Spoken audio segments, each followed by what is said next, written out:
नमस्कार, मी समीक्षा Deshmukh. Top news मराठीमध्ये आपलं स्वागत. एक नजर स्पीड न्यूजवर. दिल्लीतील स्फोट हा दहशतवादी हल्ला, केंद्रीय कॅबिनेट नंतर सरकारची माहिती.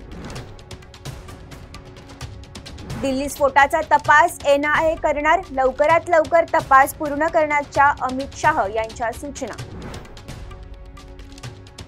काय म्हणतात दिल्लीश्वर, 41 प्रभागात लढणार पुणेकर. माजी आमदार रवींद्र धंगेकरांनी पुन्हा मुरलीधर मोहोळ यांना डिवचलं.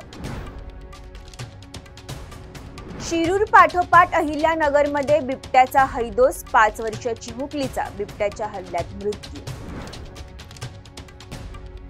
काँग्रेसच्या संसदीय समितीची आज पुन्हा बैठकीत मनसेबाबतच्या युतीचा निर्णय होण्याची शक्यता. उपमुख्यमंत्री एकनाथ शिंदेंनी बोलावली मुंबईतील प्रमुख नेत्यांची बैठकीत मुंबई महानगरपालिकेची रणनीती ठरण्याची शक्यता. देर आये दुरुस्त आये, केंद्रीय निवडणूक आयोगानं निवडणूक चिन्हातून पिपाणी चिन्ह वगळल्यानंतर रोहित पवारांची प्रतिक्रिया. साताऱ्यातील विवाह सोहळ्यात शरद पवार, देवेंद्र फडणवीस, गौतम अदानी एकत्र. स्वतः शरद पवारांनी सोशल मीडियावर पोस्ट केले फोटो. राष्ट्रवादी शरदचंद्र पवार पक्षाला केंद्रीय निवडणूक आयोगाचा दिलासा, निवडणूक चिन्हातून पिपाणी चिन्ह वगळलं.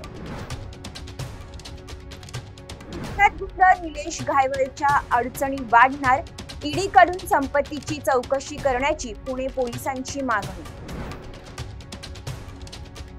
व्यवहार रद्द करायचा आहे तर 42 कोटींची नोटीस का दिली? महसूल मंत्री चंद्रशेखर बावनकुळे यांचा मुद्रांक शुल्क विभागाला सवाल.